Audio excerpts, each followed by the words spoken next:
Bienvenidos a The Deep Dive, donde nos adentramos en las profundidades de la información para traerte lo más relevante. Ajá. Hoy nos vamos a sumergir en un caso que te dejará helado. Uy, Un misterio sin resolver que ha conmocionado a Japón y al mundo entero. interesante. Un caso que nos lleva a las calles de Tokio en 1988. Un caso que nos recuerda la oscuridad que puede acechar en los rincones más inesperados. Ya veo. Hablaremos del caso de Junko Furuta, una estudiante japonesa que fue secuestrada, torturada y asesinada de una manera brutal. Ajá. La crueldad y la barbarie de los hechos son difíciles de comprender. Sí. Y aún más escalofriante es la duración del tormento, 44 días. 44 días de un sufrimiento inimaginable orquestado por un grupo de compañeros de clase de Yonko jóvenes que aparentemente llevaban vidas normales. ¿Qué pudo desencadenar semejante espiral de violencia? Comencemos por el principio. Junko, de tan solo 17 años, fue secuestrada por 4 compañeros de clase mientras volvía a casa del trabajo. Imagínate terminar tu jornada laboral, montarte en tu bicicleta, y que de repente tu vida se convierta en una pesadilla. Es ahí donde comienza la espiral de horror.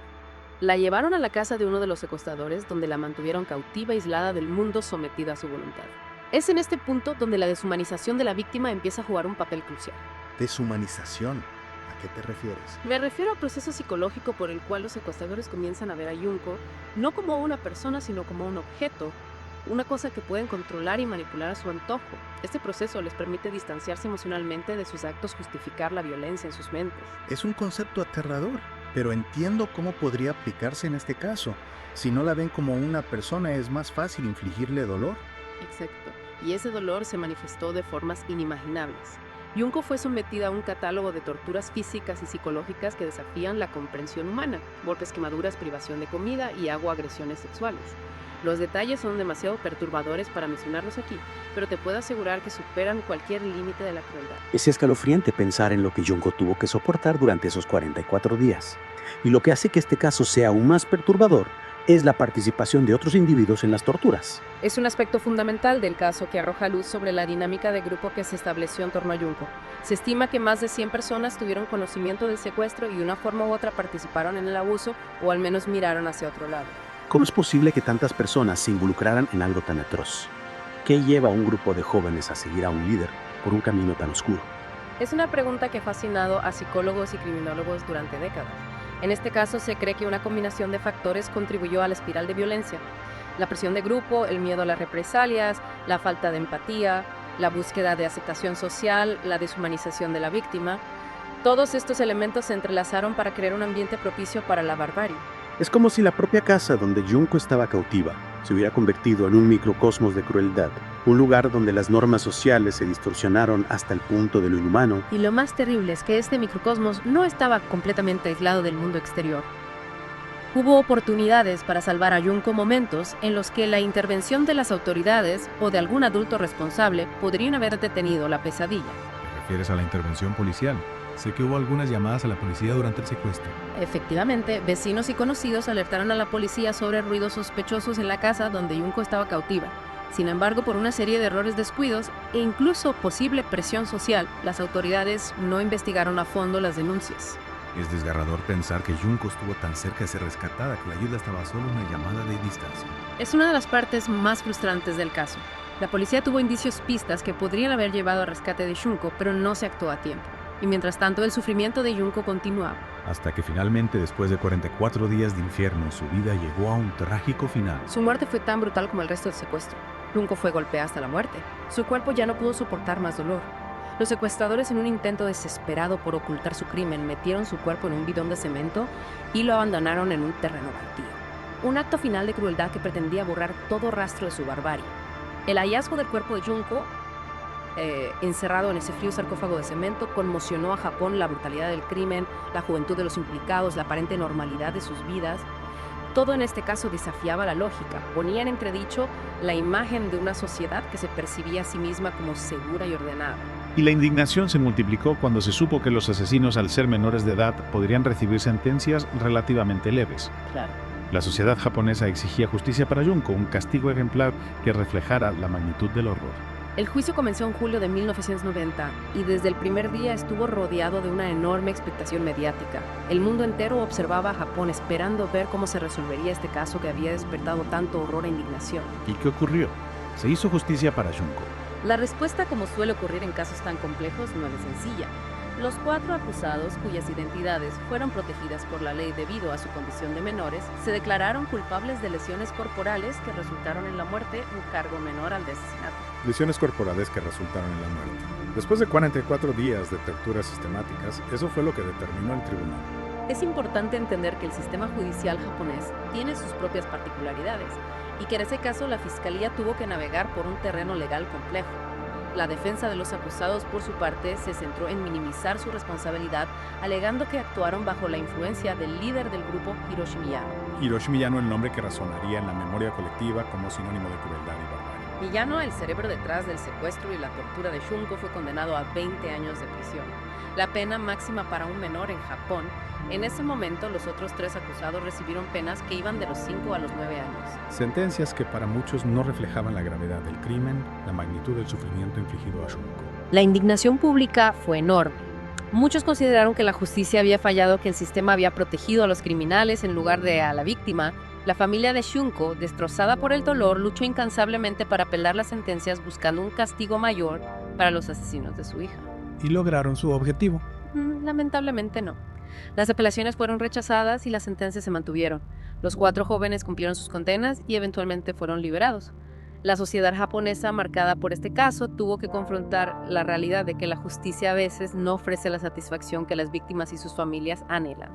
Es una realidad difícil de aceptar, sobre todo en un caso tan brutal como el de Junko Furuta. Y más allá de las sentencias, más allá del debate legal, queda la pregunta que nos ha acompañado desde el principio: ¿qué lleva a un grupo de jóvenes a cometer actos de una crueldad tan extrema? Es una pregunta que no tiene una respuesta fácil, una pregunta que nos obliga a mirar hacia el lado oscuro de la naturaleza humana, a explorar las complejas interacciones sociales que pueden dar lugar a la violencia y a la barbarie. Y en este caso, la respuesta, o al menos parte de ella, podría estar en la deshumanización de la víctima, en ese proceso mental que permite a los perpetradores distanciarse emocionalmente del sufrimiento que infligen. Es un mecanismo de defensa psicológico que se ha observado en numerosos casos de violencia, desde el bullying hasta los crímenes de guerra. Al negar la humanidad de la víctima, al verla como un objeto o una cosa, se diluye la empatía, se silencia la conciencia. En el caso de Junko Furuta, esta deshumanización se vio amplificada por la dinámica de grupo, por la presión social, por la búsqueda de aceptación por parte de los líderes. Los jóvenes que participaron en las torturas, algunos de los cuales ni siquiera conocían a Junko antes del secuestro, se vieron arrastrados por una espiral de violencia que se alimentaba de la crueldad, del miedo, de la necesidad de pertenencia. Y en ese ambiente tóxico, la vida de Junko dejó de importar, se convirtió en un juguete en manos de sus torturadores. Un objeto al que podían humillar, vejar, destruir sin remordimiento. Es una realidad desgarradora, una realidad que nos obliga a reflexionar sobre la fragilidad de la condición humana, sobre la importancia de la empatía, la compasión, la educación en valores. Y a no olvidar nunca casos como el de Shunko Furuta, a mantener viva su memoria como un recordatorio de la oscuridad que puede acechar en los corazones humanos y de la necesidad de luchar contra la violencia en todas sus formas. Es un legado doloroso pero necesario. La historia de Junko nos recuerda que la barbarie no es algo ajeno a nuestra sociedad, que puede surgir en los lugares más inesperados, y que solo a través de la conciencia, la educación y la acción colectiva podremos construir un mundo más justo y compasivo.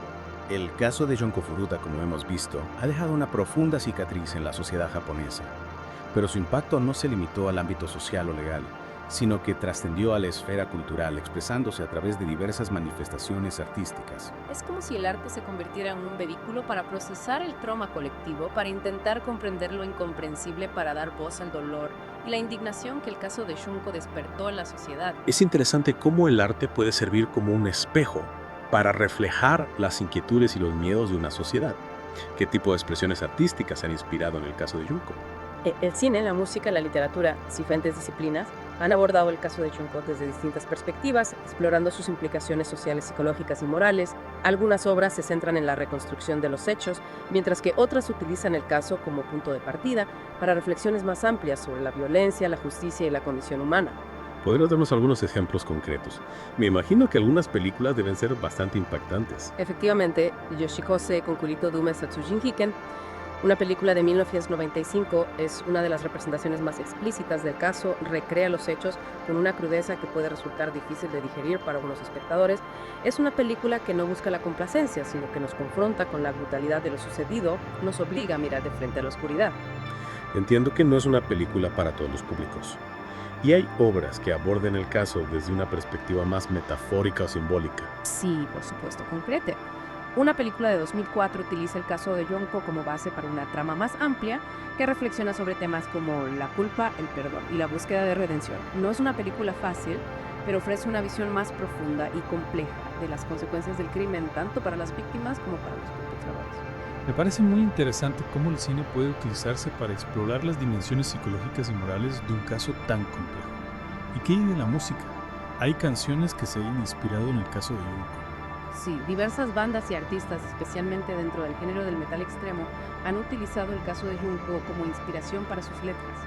Algunas canciones narran los hechos de forma explícita, mientras que otras utilizan metáforas y simbolismos para expresar la rabia, la impotencia y el dolor que el caso genera. Es curioso cómo la música, a través de su intensidad y su capacidad de conectar con las emociones, puede convertirse en un canal para procesar el trauma y la indignación. Y en la literatura, hay libros que se han escrito sobre el caso de Junko. Sí, hay varios libros que abordan el caso desde diferentes ángulos. Algunos son reportajes periodísticos que investigan los hechos y el contexto social, mientras que otros son novelas que utilizan la historia de Junko como punto de partida para explorar temas más amplios como la violencia juvenil, la deshumanización o la pérdida de la inocencia. El manga 17 Sai, por ejemplo, narra la historia desde diversas perspectivas, incluyendo la de los propios asesinos, lo que permite al lector adentrarse en la complejidad psicológica del caso. Comprender las motivaciones de los asesinos sin justificar sus actos es un ejercicio complejo pero necesario para poder prevenir tragedias similares en el futuro. En ese sentido, el arte puede ser una herramienta poderosa para la reflexión y el aprendizaje. Exacto. El arte en sus diferentes formas nos permite confrontar la realidad del crimen, explorar sus causas y consecuencias, y en última instancia contribuir a la construcción de una sociedad más justa y compasiva. El caso de Junko Furuta nos ha llevado a un viaje desgarrador por las profundidades de la crueldad humana. Hemos explorado las circunstancias del crimen, analizado las fallas del sistema y reflexionado sobre las implicaciones sociales y culturales del caso. Pero a pesar de la oscuridad, a pesar del dolor, es importante recordar que la historia de Junko también nos habla de la fuerza del espíritu humano, de la lucha por la justicia, de la búsqueda de la verdad. La memoria de Junko Furuta nos debe servir como un recordatorio constante de la fragilidad de la vida, de la importancia de proteger a los más vulnerables y de la necesidad de construir un mundo donde la violencia no tenga cabida. Y el arte en su capacidad de conmover, de hacernos pensar, de generar empatía, puede ser un aliado fundamental en esta tarea. A través del cine, la música, la literatura y otras expresiones artísticas podemos mantener viva la memoria de Junko, difundir su historia y contribuir a la construcción de un futuro más justo y humano. Gracias por acompañarnos en este viaje a las profundidades del caso de Junko Furuta. Esperamos que esta inmersión en la información te haya ayudado a comprender mejor este complejo y trágico suceso. Hasta la próxima.